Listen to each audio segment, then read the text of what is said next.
Well, hello, that's me again. Today is the 8th of March 2024, and I want to upfront congratulate all women, real women, with the, well, it's known as the International Women's Day, and it was kind of, under the auspices of the United Nations, and it originates obviously in communist movement of Clara Zetkin, and what have you. But the point is that, for example, in Soviet Union even, and now in Russia, it already lost any kind, this celebration lost any kind of the ideological meaning. It just merely the holiday and of spring, and of course celebrating women's femininity, being mothers, sisters, wives, so, and it's a wonderful tradition now. So my congratulations to all women who watch me, and I just wish you to stay healthy, beautiful, and have, your lives in order and happy. So this is it. And of course, second, I want to express a profound gratitude to my wonderful patrons, and know that I know many of you by your names. I obviously read many of your messages. I cannot simply respond to them, but I know who you are, guys, and I really appreciate what you're trying to do, supporting me. So, and I'm trying to do my best. So this is my kind of introductory thing, and today we'll talk about how to put it politely, what I was talking about for the last 10 years. I mean, officially I spoke about this before that, but here's the thing. Suddenly RT, my gosh, after so many years, we have Mr. Poletayev, who correctly states, it was, well, not yesterday, 2 days ago, when he writes a fairly voluminous piece in which he states that Western expertise on the Ukraine conflict could lead the world to a nuclear disaster. Pundits are completely out of touch with reality, which is why their views pose a danger to humanity. Finally, somebody also goes out through their large media outlets such as RT noticed that. And the fact is, he writes things which many of us will really know. But here is his summary, so to speak. And in this sense, it is interesting that none of the predictions made by mainstream media experts regarding the Ukraine conflict have come true, either in military, political, economic, or social terms. However, over the past 2 years, a trend has developed in the Western media. Experts invent previously unconsidered circumstances to justify their initial blunders. And in short, it looks like the Western press is busy creating a fantasy alternative universe. And it's not, it doesn't look just like this is the only thing they can do, because all of them are incompetent, illiterate hacks.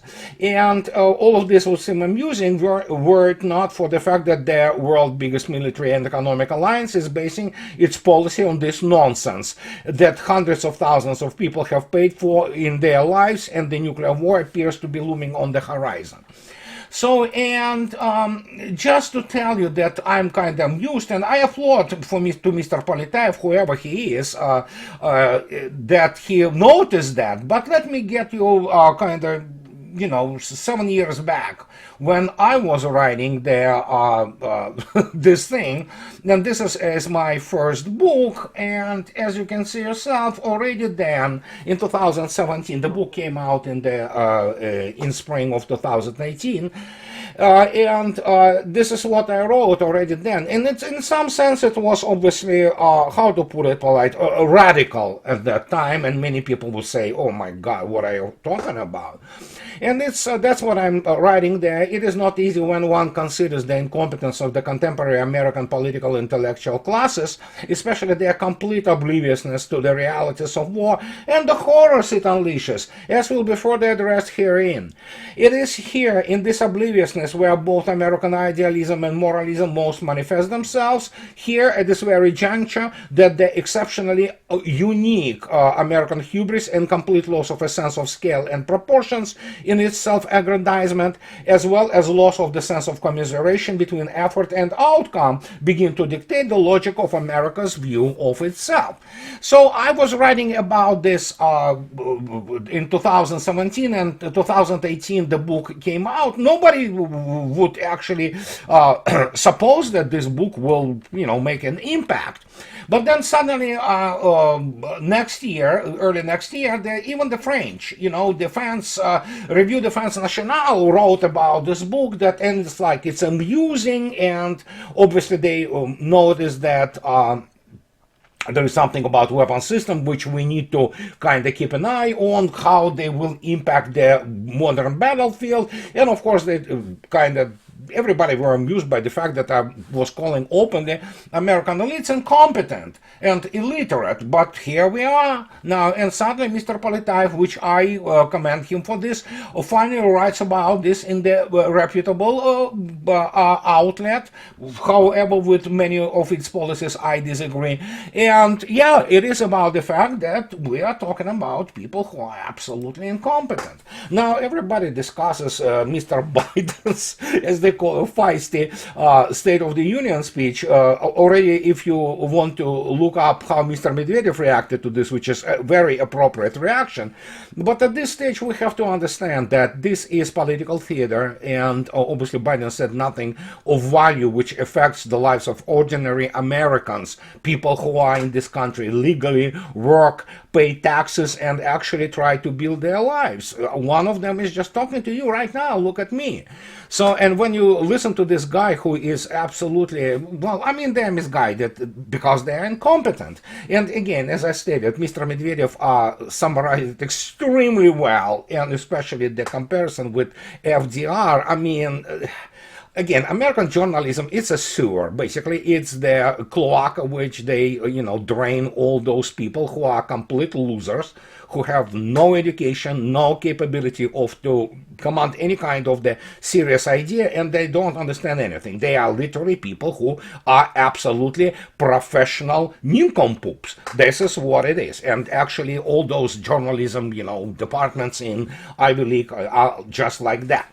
So, and as the result, because we're talking about the nincompoops and people who cannot find their own butt with their both hands in brightly lit room, we have this situation. Colonel McGregor, as I already stated, I respect him as a professional, I respect him as the American patriot, and he says a lot of right things. I obviously have a profound disagreement with him on Russia, but he was speaking to Judge Napolitano yesterday, and Judge asked him, is the West playing poker with Russia and who is bluffing? And Colonel McGregor, I mean, straightforward as he usually is, stated clearly that there is no bluffing.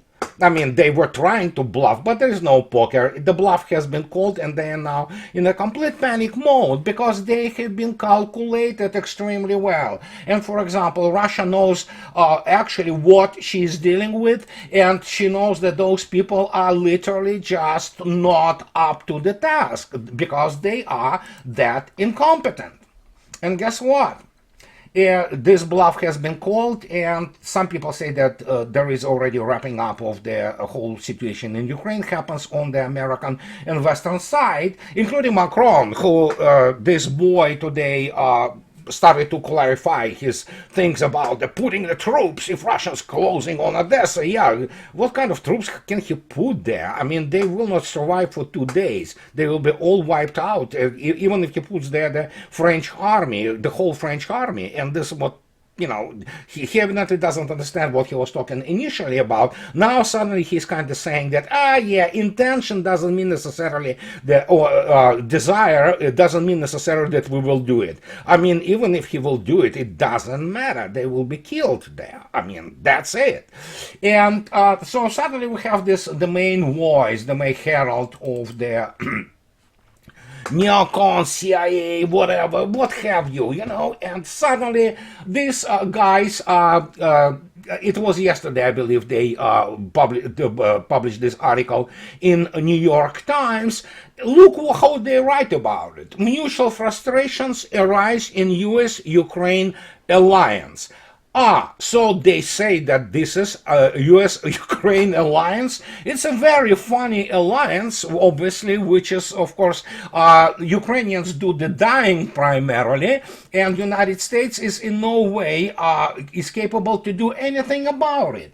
And then, of course, they expand, so to speak, elaborate on this issue in the article, and they say more than 2 years into their wartime alliance, the bond between the United States and Ukraine is showing signs of wear and tear and giving way to mutual frustration and a feeling that the relationship might be stuck in a bit of a rut. They call it in a bit of a rut. I would say basically the United States is beginning to throw the Ukraine under the bus, especially with the departure of the main ideologue and genocidal maniac, Mrs. Victoria Nuland.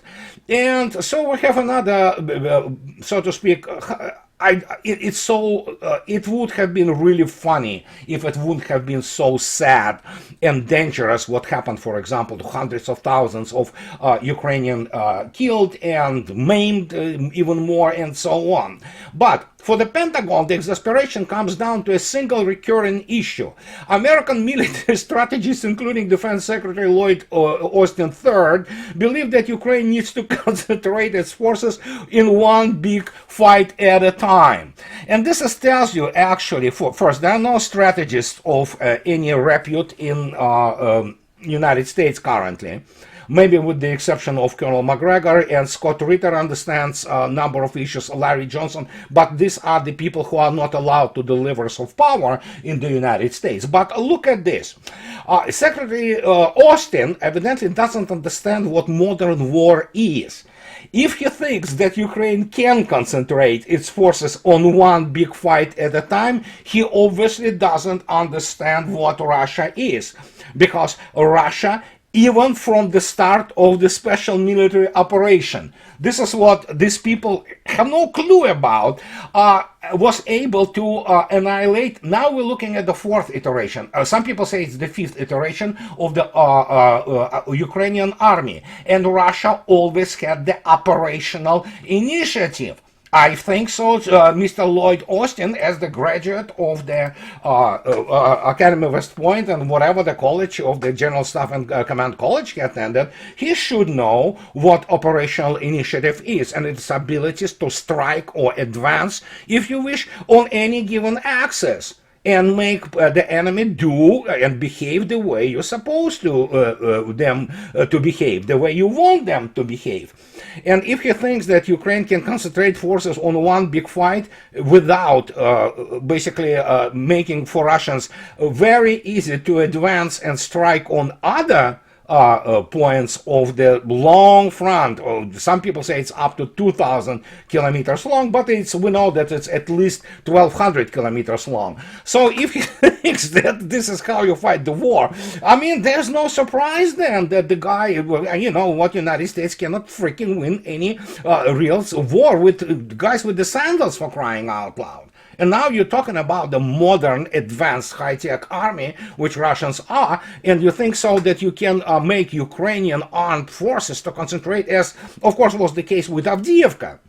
I mean, yeah, Russians wanted them to concentrate on Avdiivka, and they were throwing their reserves here and there. But one moment they move reserves from one section or sector of the front, this sector of the front will be penetrated, there will be a breakthrough, and then of course suddenly you find yourself in the situation with the when you face envelopment, the cauldron. Obviously, that nobody told Lloyd Austin how it works, and you know what? That brings us to also the Hollywood way of the American military views on those operations, because obviously many people accused, Dwight D. Eisenhower as the supreme commander in Europe that, oh yeah, your broad front strategy is not good. We need to do this, blitzkrieg thing.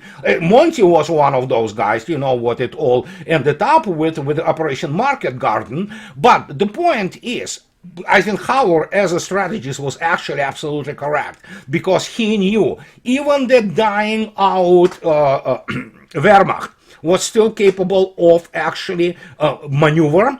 And guess what? Once you start to penetrate it in where it really mattered, unlike it was in the Lorraine campaign, where Patton encountered practically very little resistance. As I already stated, he had 3 panzer divisions facing him, all of them having combined 10 operational tanks. But of course, to the north, it was very serious. And we know Ardennes was a demonstration of it. Even the dying Wehrmacht could still bite, and they did. So, and this is what, when you look at this, it's like, oh my gosh, what do they teach there in those military academies in the United States? I'm not talking about England, it's not even serious. It's not professional military education.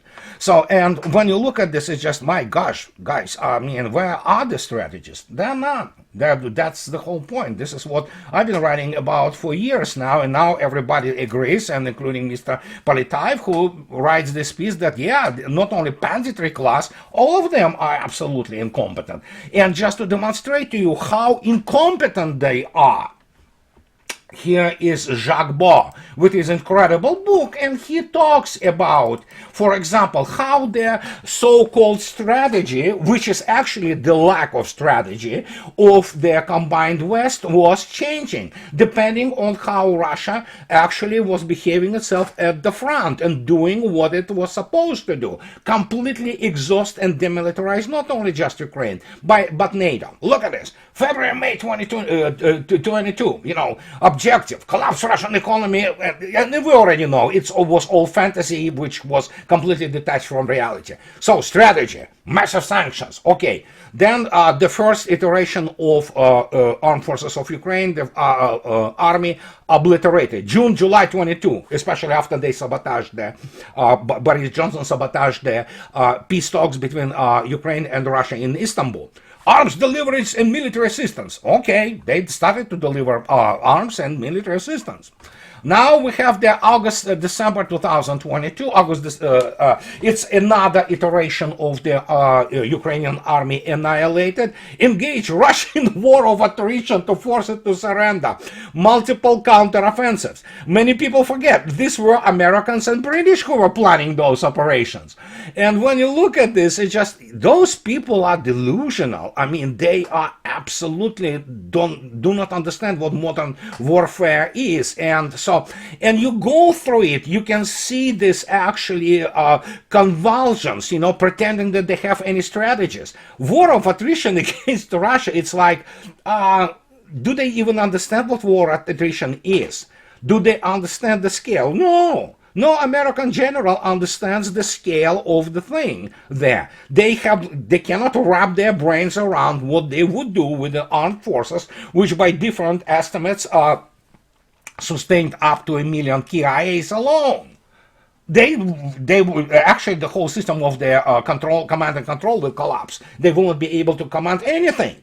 And what can I say? So, and then obviously August, September 2023, when they understood that this so-called counteroffensive was completely smashed, they pushed Zelensky to negotiate. Now they, of course, absolutely correctly, they think about how to ensure that Ukraine survives as a state to use it later as a ram. What they do not understand, because obviously they never learned about actually Colonel Boyd's OODA loop, observe, orient, decide and act. They never had those two O's. They do not know how to observe and orient. The only thing they know is how to decide and act. And as the result, it is one military catastrophe after another, which of course doesn't look good on their record, on the military record. Remember Cuba Gooding Jr.? Show me the money, show me the record. It's disastrous. And yet, those people go out there, thump themselves in the chest and say that we are the best fighting force in history. And this is what you show. It's this complete military incompetence. And now, when it's being called openly, and yes, it's the issue of their fundamental school of thinking. And that brings us to the other issue, which is, of course, it's военная мысль, military thought. It's a very famous, legendary, in fact, magazine of Russian armed forces. Actually, it's the organ of the defense ministry. It's official publication. And of course, it provides an incredible insights into the history, into the operations, into the strategy, a lot of mathematics very often. But what I want to bring your attention to this last issue of this военная мысль, as you can see yourself, it is February, second month of the 2024. And if you look and read what is there on the upper right corner is for the generals, admirals, and officers of the armed forces of the Russian Federation. It used to be for the Soviet Union, so, and it's a very old publication. So, and because it is PDF file, I'll have to kind of try to translate it to you as I show you the things. And there is one of the articles in the latest issue of военная мысль by Colonel Kostenko and General Major Vakrushev, PhDs, and so there, as you can see yourself, the reason they provide abstract because they know CIA, DIA, and all those other organizations and MI6 read this too. Not that it helps them, but they read it. So, and they, because it is fundamental, so to speak, academic paper, they write that the paper reveals the modern geopolitical world, the contradictions affecting the international situation, and the essence of the geopolitics. Yes, not some geographical pivot of history, but obviously geopolitics as defined as the struggle of the major players for the spheres of influence. Period. This is what it is. That's why I always said that basically geopolitics as such already is not the, so to speak, science that Halford Mackinder wanted it to be. So, and in this piece, they come up with a very interesting things, for example. As you can see yourself, in terms of OODA loop and how America doesn't fool anybody except for herself, because everybody now knows what the United States is, what they are going to do, and because of that, Russians outplay United States everywhere, economically, politically, or geopolitically, if you wish, in terms of the fundamental ideas, and of course, technologically. And here it is, and this is what they write. I'll try to translate you to the best of my ability. What is underlined is the fact that speaking about freedom of speech inside the United States, only totally blind people ideologically blind people can talk about it. When it was necessary, they completely, did away with Mr. Trump, including from switching him from Twitter. The unanimity of the Western European media in terms of the assessment of the special military operation testifies to the fact of the centralized control of the global informational resources by the United States. That is why they lose everywhere, because you are talking to the people who sit in their center and they literally know nothing about economy, about the history, especially history of Russia, about military, how to fight campaigns and things of this nature. And so they talk about that, obviously they're using the global use of military force and control of the global informational space require a colossal financial investment, and of course now when we know that United States is simply not capable to provide it, because obviously it believed on BS that it is huge economically. It is nowhere near in size compared to China, and the only thing they know how to do is the hegemony of dollar. We know this. Remove this hegemony, guess what? United States is done. And guess what?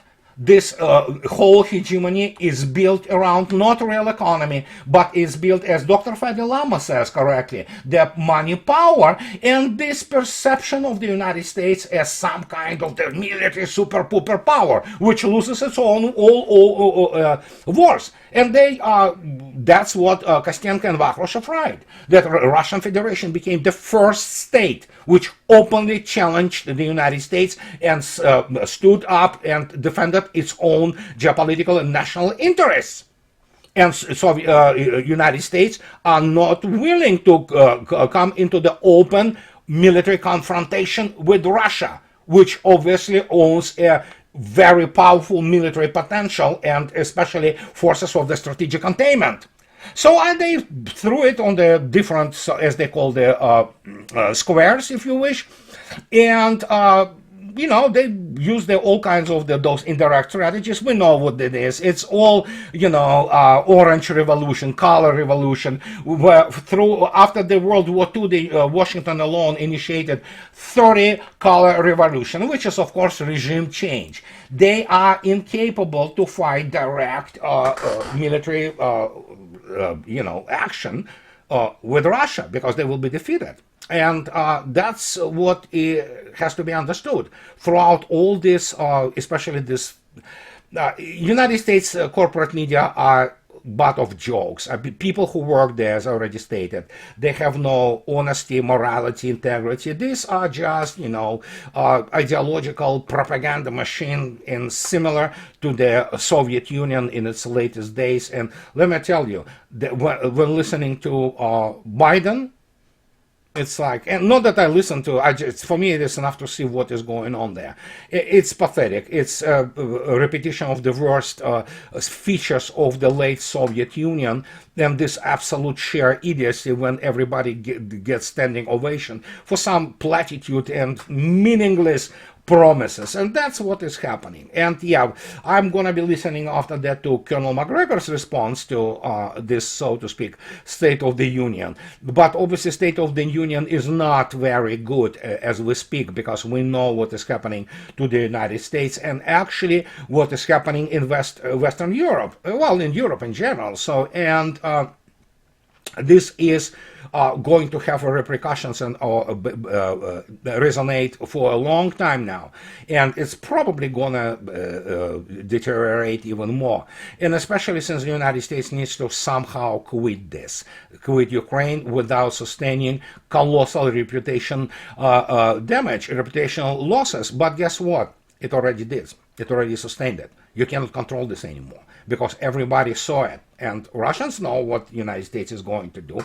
They know who those people are. So because of that, if you have the high frequency of your ODA loop, you will be able, through this higher frequency of this looping and making decisions which are based on the real observation and orientation, you win. That's how it works. And of course, you can write whatever the papers you want on any kind of operations or strategies. If you do not apply them, you do not internalize them, and you do not use it, I mean, what is worth? Nothing, zero. It's just trash.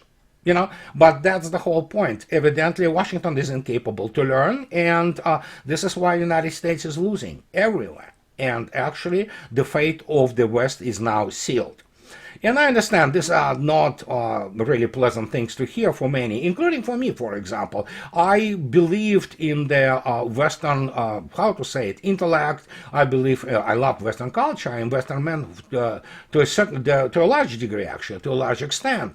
And then suddenly seeing this to what it turned into, it's just pathetic. It's sad, but it is actually was inevitable, and especially when you read it through such publications like the Military Thought by Russian Ministry of Defense identified correctly all of those factors which are at play, and which many of those, well, not many, most of the American so-called, it's not intellectual class, cannot grasp. They cannot wrap their brains around because they cannot recognize it. This is how pathetic they are. And this is what I wanted to tell you guys today. And what can I say? As always, those who like what I do, please subscribe to my channel. And those who can afford, please support me, through Patreon or buying me a coffee and two. And again, thank you, my patrons, and my best wishes to wonderful women at this, wonderful holiday of spring. So this is it for today, guys. I'll talk to you later. Bye-bye.